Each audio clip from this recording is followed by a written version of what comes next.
Okay, so yes, so as I was saying, we're going to spend a little bit of time talking a little bit more about serve and return interactions because they are so important to children's healthy brain development. And we're going to start by watching a little video. It was a viral video that came out, I don't know, a couple of years ago between a father and his baby. And so as you are watching this, I want you to take your researcher hat and put that hat on, because as early childhood educators, you are all researchers as well.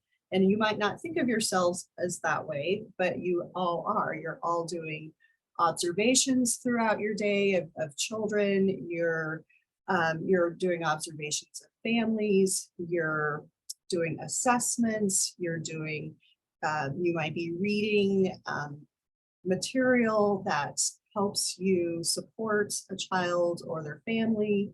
So all of those kinds of things is part of what being a researcher is. So I'm going to invite you to be a researcher for the next few moments and really observe what's happening with this interaction that you're going to be watching.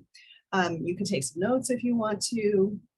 I will want you in particular to watch for what's happening verbally, what kind of exchanges are happening verbally, but I'd also like you to watch body language and eye contact and that kind of thing. So what's happening with the overall communication between these two, this little baby and his father. Okay, so let me get it set up here. And you might have seen this already. It makes me just smile every time. But it's a really great example of serve and return. So.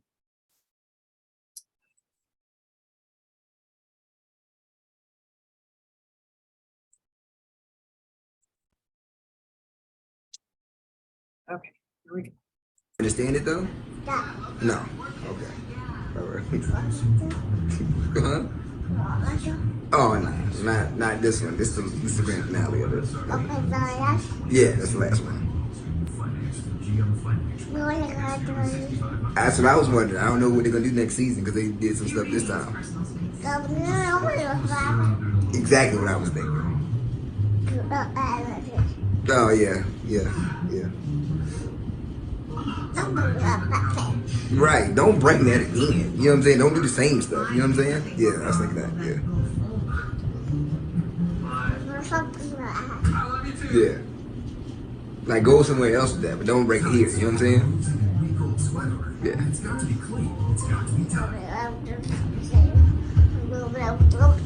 That's what I said. And then it was like, you know what I'm saying? I was like, what in the world? But don't do that here. You know what I'm saying? Yeah.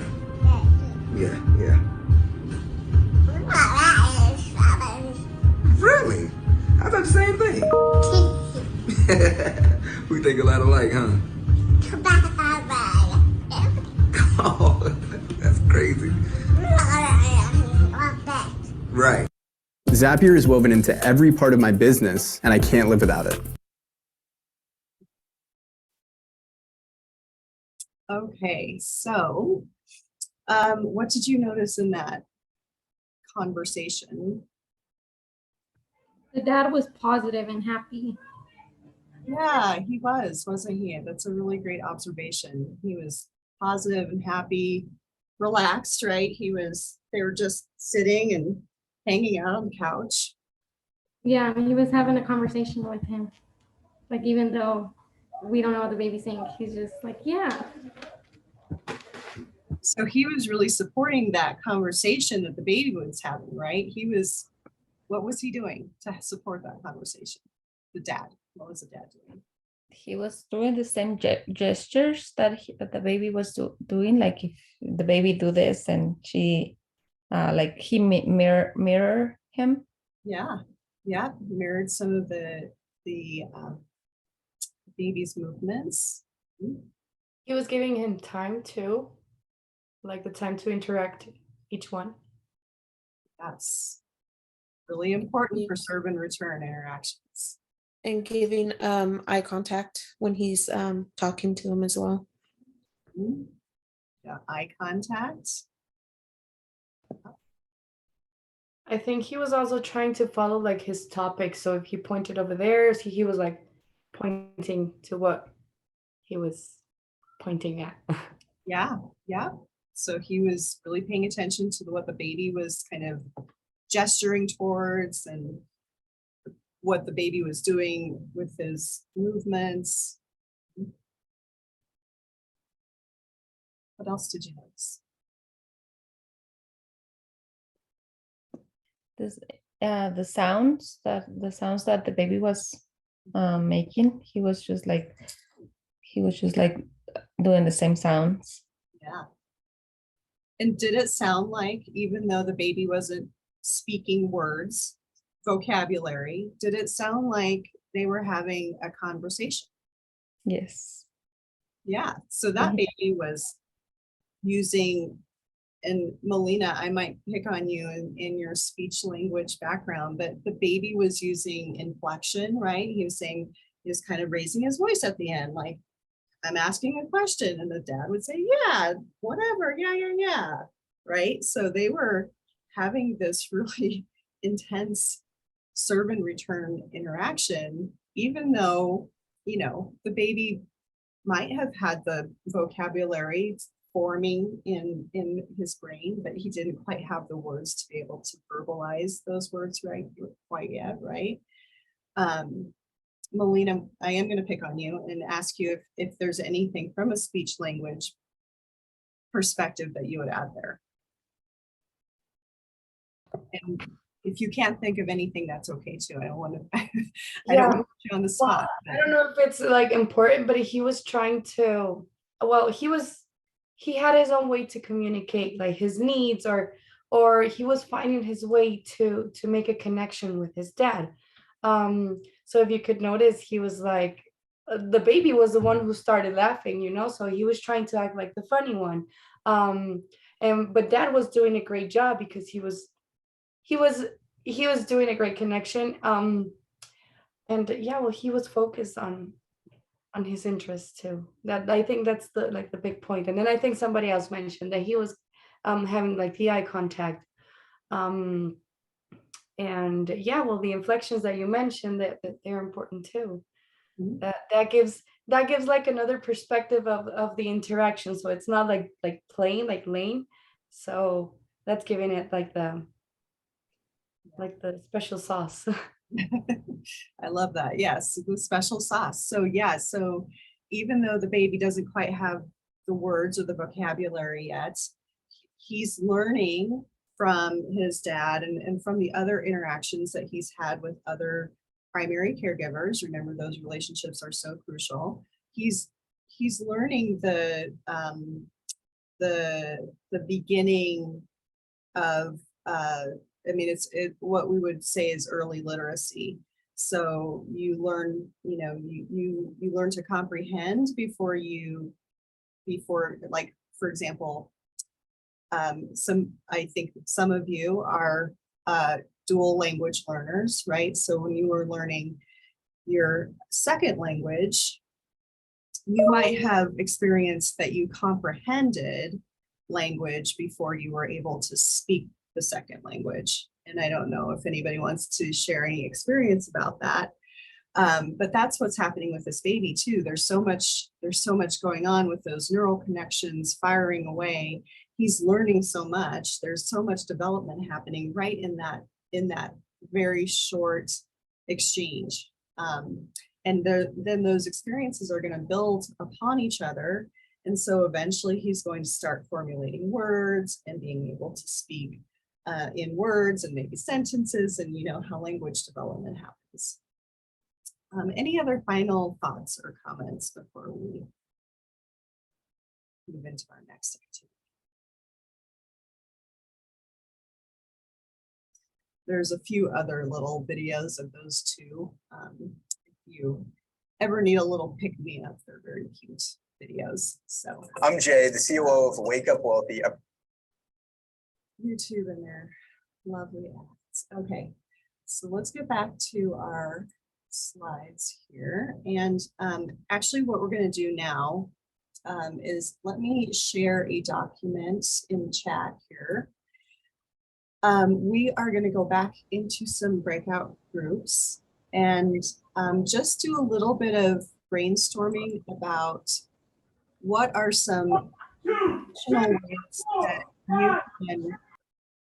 that you can encourage serve and return interactions, either with children that you work with or with how you might encourage families. So let me put the link here in the document or chat so you can open that up. And this is going to be a Google Doc, so everybody will be able to get into it. But in your group, what I'd like you to do is have someone be the typing person, the typer, the typist, the person that will type. And so let me just show you what this document looks like real quick. I don't have it pulled up. So just quickly, our classroom group is going to think of some ideas of how you might support serve and return interactions in the classroom. There's a couple of examples there to get you started. And then the next group that is in the home or connecting back to home life and encouraging families in serve and return interactions. So there's a couple of examples to get you started there. So do you have any questions before we get into some groups? Okay, so let me get these rearranged a little bit. I have these setups.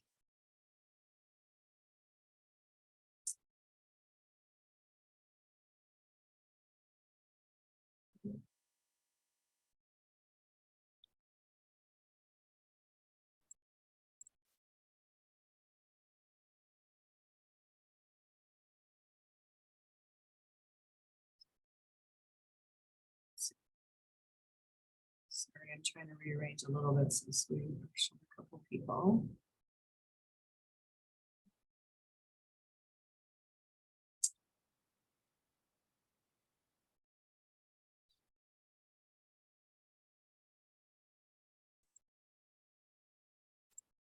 Okay.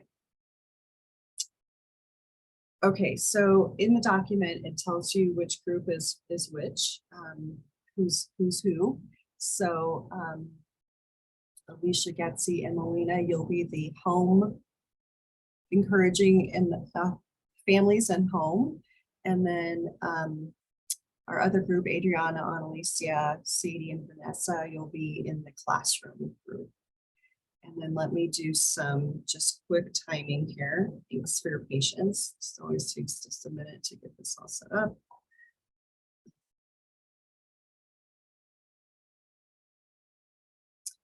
Okay, let's do 6 minutes again.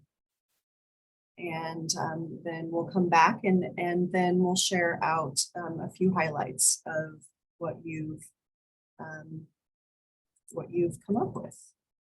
And I'm actually going to change the little timer to 5 minutes because you have an extra minute as return time. Okay. Are we good? Any questions?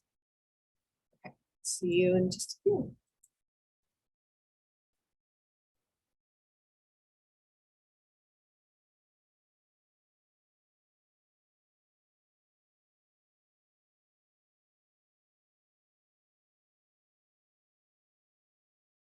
So let me start that back up again here. Okay. So, yes, serve and return are super important interactions throughout a child's life, right? So it's not just when they're babies or when they're toddlers, but throughout their childhood, because again, that keeps helping children build those neural connections. That helps them build those trusting, loving relationships with their caregivers. And they're simple, right? These ideas that you all came up with are really rich ideas, but they're simple. They're not complicated, right? So simple interactions make a huge difference in development. Okay, so we're gonna kind of shift a little bit into talking about some of the different functions of the brain, in particular about cognitive development. And you explored a little bit about cognitive development in the readings, hopefully, the module I think there was, and did some reflection on that. So we're going to start actually by watching another video here about what we call executive function and self-regulation. These might be terms that you're familiar with, and if they're not, that's okay. But these are two critical areas of development for children, especially in the early years. So I think this video does a nice job of kind of describing these two functions and what they do and why they're important. This is about a 4-minute video.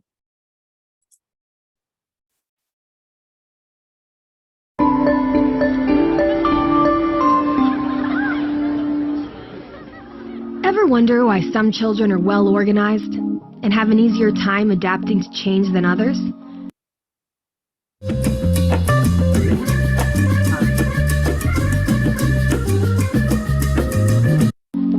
It's a result of how certain skills develop in our brains at a young age. Scientists call these skills executive function and self-regulation, which can be thought of like air traffic control in the child's mental airspace. Think of a young child's brain as the control tower at a busy airport. All those planes landing and taking off, and all of the support systems on the ground simultaneously demand the controller's attention to avoid a crash. It's the same with a young child learning to pay attention, plan ahead, cope with frustration, and follow lots of rules. When executive functioning skills are working well, they're invisible. It's not like you see them in action because they enable children to be a good student, to be a good friend, to learn well. So they're just kind of hidden. It's really when they break down or when a child is really challenged by these capacities, hasn't had a chance to develop them very well, that you see problems. Kids with well-developed executive function can deal with day-to-day worries, temptations, and obligations that pile up in their minds. They have the skills to regulate the flow of information and prioritize tasks.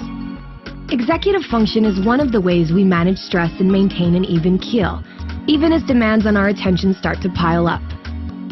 Kids who haven't developed strong executive function have a harder time directing mental traffic. Without the ability to prioritize, thoughts pile up and collisions occur, leading to frustration and anxiety. First of all, we aren't born with executive functioning skills. Executive functioning skills are capacities that we learn. It's very important that children be in relatively predictable, unchaotic environments that are free of toxic stress, because when we are surrounded by chaos and disorganization, and especially if we're surrounded by fear and anxiety and a world that feels threatening, it's very hard for children to acquire these kinds of capacities. Like most skills, good executive function depends on a strong brain foundation that develops in our earliest years of life. Caregivers can help by setting a good example with their own behavior, practicing serve and return interactions, and preventing toxic stress. As kids grow up through their preschool years and even into their teens, a stable, predictable environment will help them develop good executive function skills. Executive functioning skills can be trained and taught. You do not have to give up on a child who has these problems. There are very sensitive periods during the ages from about 2 to 5 or 6, and again during adolescence, when these skills seem to be kind of growing by leaps and bounds. So you have a couple of opportunities, and ideally do both. The human brain is an amazing thing. With practice, it can learn to pay attention, plan ahead, prioritize, and react to events as they unfold, just like the air traffic control tower at our busy airport. With help from the community, kids can learn the skills they need to thrive in a challenging world.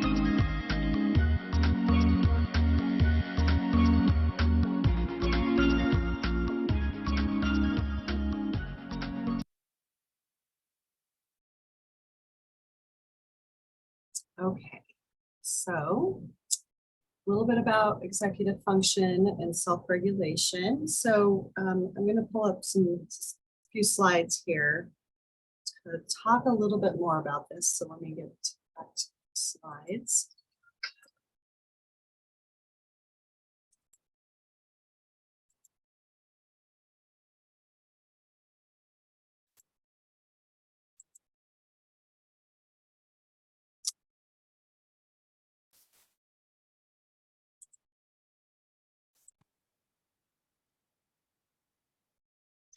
Okay, so in the coming week, we'll be talking a lot more about executive function, especially in the weekly readings and assignments that you'll be doing over this next week. So I'm not going to focus so much time there, but I wanted to just start out by showing you, they mentioned this idea that the brain is the air traffic control center of a child's body, right? So if you think about what an air traffic control person has to do, they have to make sure that all the planes can get in the air, can fly to their destination, can land safely, all without crashing into each other. And on any given day, this is what a flight plan looks like across the country. There's hundreds and thousands of flights going all over the country. And so if you think about that, like what's happening inside of a child's brain development and all of those synapses forming and connecting and growing and learning, it looks like this almost. So how does the brain kind of keep control of all of those inputs, all of those things that the brain has to keep track of? How does that happen? So it's pretty remarkable stuff that we're going to be talking about. So that's kind of what purpose of executive function is. It helps keep our brains organized and in control of our thoughts, of the stimuli that are coming in as far as information, even, telling us that we're wearing shoes, like Sadie's example from earlier. So executive function is really a way that keeps all of everything that happens in our brains organized and helps us to be able to function, to make decisions, to solve problems, to interact with other people, to do a job in the right sequence of order. So, if you are a cook, you're not chopping up the vegetables at the end of making your soup. You chop up the vegetables first, right, to cook them. So how we keep track of like the order of things, all of those kinds of things happening. So pretty important functions. And tonight we're going to focus a little bit on, before we dive into self-regulation, just want to review actually from last week. We talked about when you're looking at a picture of the brain, right? We have these top functions and we have these bottom functions. And the top functions are the one is the area of the brain which receives signals from our senses and uses our memories to interpret their meaning. So if I touch a hot stove, that's a sensory input telling me that that stove is burning my hand. And so then my memory is going to say, oh, next time don't touch the hot stove because it's going to burn your hand. So your brain is working together to communicate these things. Sorry, I think I said that was the top function. It's funny because the bottom functions are on the top and I don't know why they did that. But anyway, that's the bottom functions. It's also, the bottom function also helps is where your emotions are controlled. We'll talk about that in just a moment. And then the top functions is where the information goes in. So I'll show you a clearer picture in just a moment, but it takes in the information and it helps to solve, it helps you in problem solving and planning and thinking functions, those cognitive functions. So let's look at a different picture, same view point or perspective, we're looking at the side picture here of the brain, but there's a little bit more specific. It's a little more specific here as far as what the different areas of the brain do. So remember our question from the chat when we came in today, what you had for breakfast, that is your hippocampus. So that's this blue area of your brain. So would you say that's a top function or a bottom function?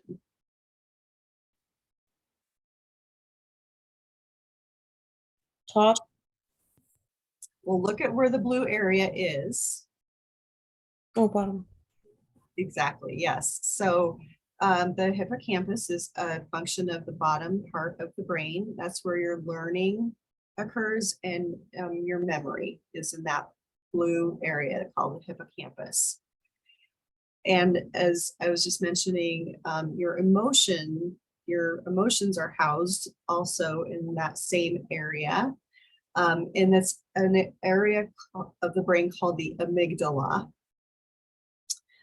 So this is where you regulate your emotions and your reactions to your emotions. So would you say that is a top function of the brain or a bottom function? That one would also be a bottom function. Exactly, a bottom function. So if we go back to our top and our bottom being on top, just to confuse you a little bit. So yeah, so this is where we're receiving signals from our senses, and our memory, which is from our hippocampus, right? That's interpreting those sensory inputs and saying, oh, that's a hot stove. Don't touch that again, right? Because last time, remember, that hurt you. Okay, so going back, this area is called your prefrontal cortex, and that is part of the brain that controls your executive function and your self-regulation and your attention and your ability to focus on things. So would you say this is a top function of the brain or a bottom function? Top. Yeah. Melina's doing minding. So Kathleen, I'm yeah. sorry. Yeah, go for it. For this bottom functions are more like for survival. Like if like the learning thing, if you are in the survival mode, you are not able to learn or to like keep anything on your memory or self-regulate because you are like in this survival mode, and you are more worried about like trying to survive instead of trying to memorize something. Yes, that's a really great point. And you're absolutely right. And the survival area of your brain actually happens in your brain stem, which is the area that's kind of connected to your brain, but that goes down into the base of your skull. And so that's where your survival function is stored. And so you're right, Adriana, and we're actually next week we'll be exploring more about brain states. So that's perfect that you bring that up, because we are going to talk about that. But yes, when you are in survival mode, your ability to solve problems, to self-regulate, to even take in information in a kind of organized way is all interrupted, because when you're in a survival state, what is your brain focused on doing? Being alive. Yeah, surviving, exactly. So so other functions of the brain shut down at that point because all the energy is going to survival. So we will talk more about brain states next week. So that's a really great question.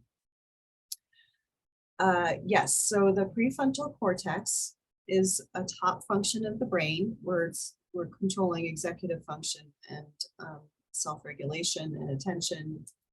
So if we look at the bottom where it says top functions, again, that's your computer part of your brain. It's taking in the information, it's processing information. Is this something that I need to know right now? Is it something that I need to process right now? Or is it the shoes on my feet and I can ignore that for a while because now I'm trying to drive my car and that's more important for my brain to focus on, right? So that's where your problem solving is taking place, your thinking is taking place. You know, when you have to add two numbers together, that's where that part of the brain is happening in that prefrontal cortex area. So I think it's just helpful to kind of be aware of the different areas of the brain and what they do, because as I mentioned, next week we'll be talking more specifically about brain states and what happens in different types of brain states, especially when we're talking about development of young children. Any other questions before I move on?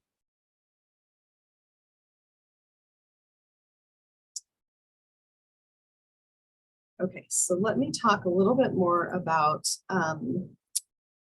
self-regulation. We'll focus on this a little bit tonight, because as I said, you'll be reading more about executive function on your own. So self-regulation is the ability to understand and manage your own behavior and your reactions to feelings and things happening around you. So this includes things like being able to regulate your reactions to strong emotions, like frustration, excitement, anger, embarrassment, that kind of thing. It also includes the ability to calm yourself after something upsetting or exciting has happened. It helps you to focus on a task or on listening. It helps you to control your impulses and your behavior. And it helps you behave in ways that helps you get along with others. And so we're speaking specifically about a typically developing brain. And so sometimes there will be potential delays to that development for whatever reason. There might be, we talked about last week, there might be a neurological concern or disorder that a child might be experiencing that might interrupt some of these functions of self-regulation. So, but when self-regulation is operating in kind of a normal way, for lack of a better word, these are the types of things that you'll be, that will be happening. So, you can probably think about why self-regulation is important for children, right? We're teaching children to learn their emotions, to learn how to respond to emotions, to situations that happen, right? We're teaching them skills. Self-regulation is a skill to be taught, right? But my question to you is, why do you think self-regulation might be important for you as adults?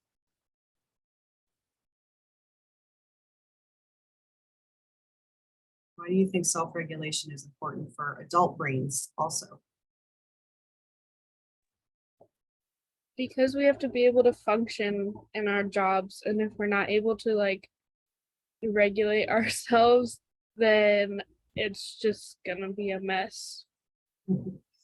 That's a good way to put it. Yeah, that's one reason. What are some other reasons? Especially thinking about yourselves as early childhood educators, how we interact with children and families.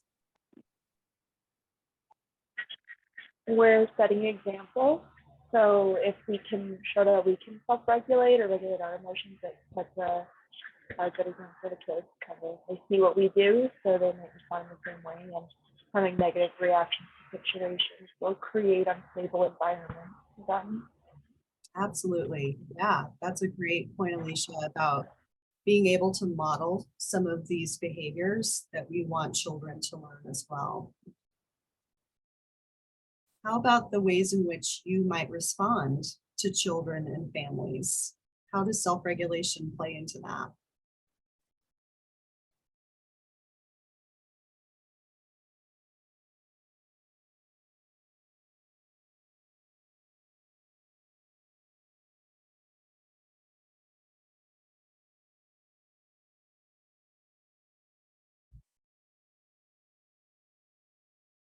So how, when you're working with a child or a family and maybe there's a situation where the child's getting escalated emotionally, maybe you're having a difficult conversation with the family, maybe their feelings are getting escalated or emotions are getting escalated. Why is self-regulation important for you as a professional in that moment? What is it going to help you do? Help you focus on the task or topic at hand. Yeah, it will help you focus. What else might it help you do?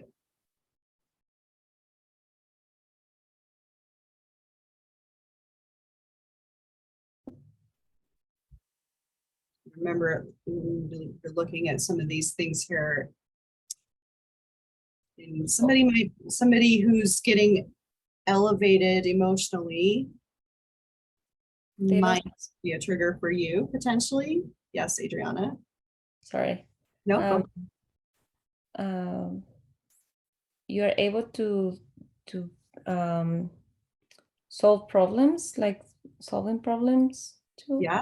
Yeah. So it will help you focus. It will help you to better solve problems. What else might it help you do emotionally?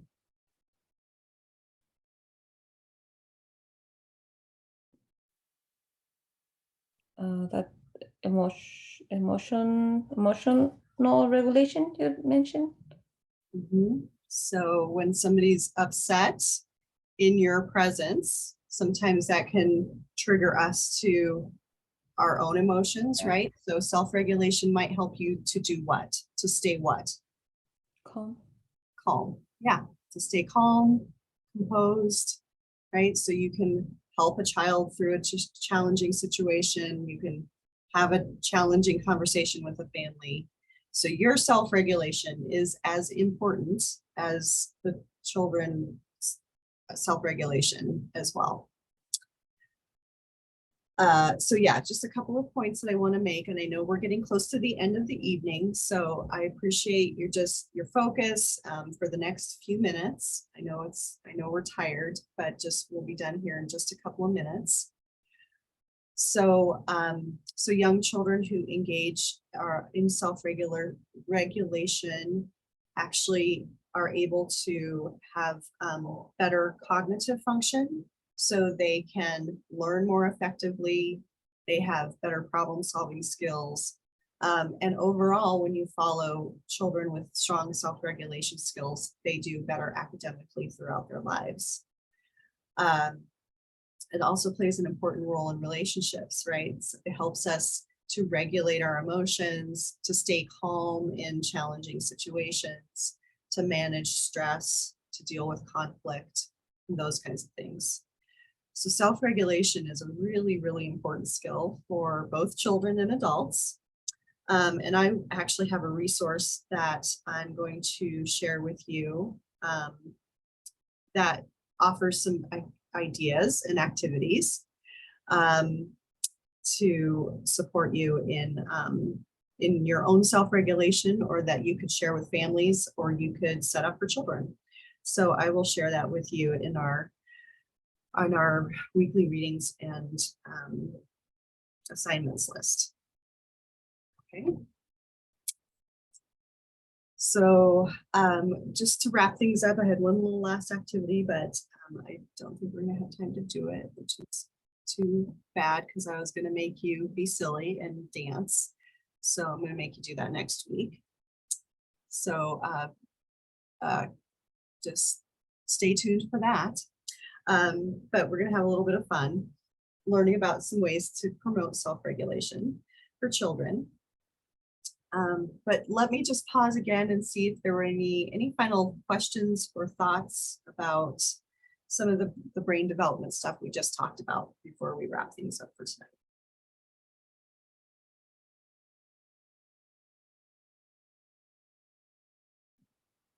Okay.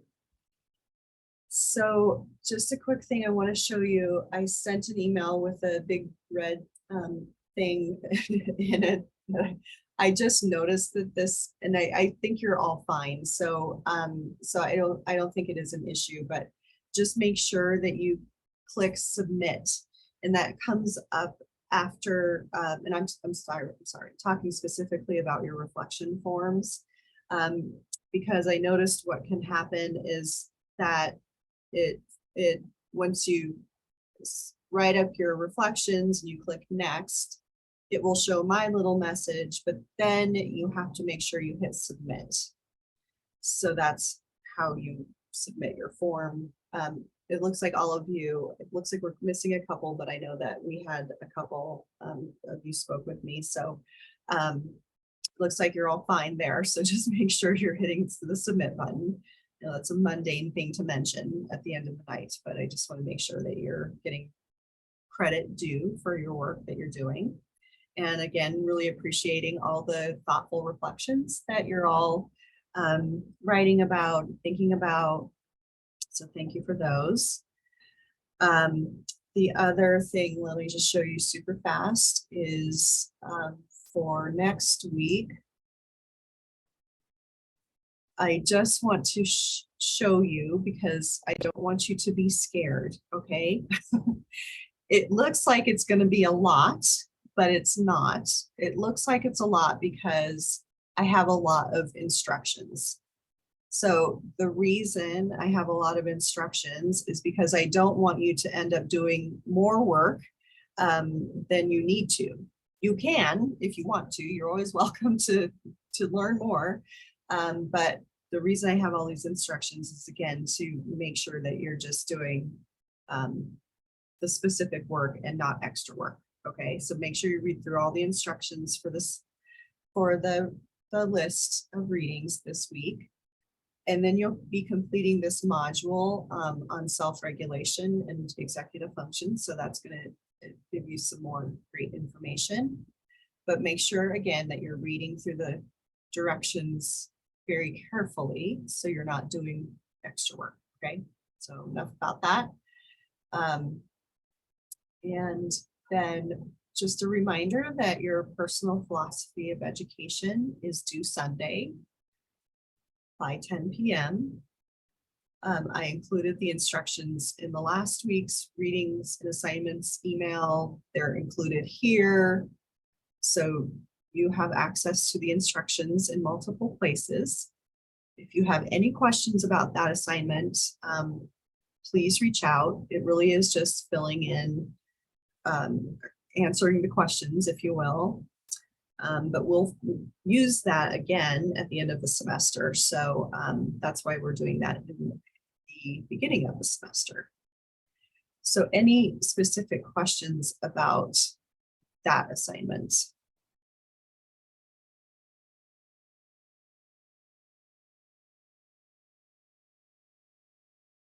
Okay. Well, you should know how to be able to reach me if you do have any questions. I'm always happy to help in any way or support in any way. And thank you, everyone, for your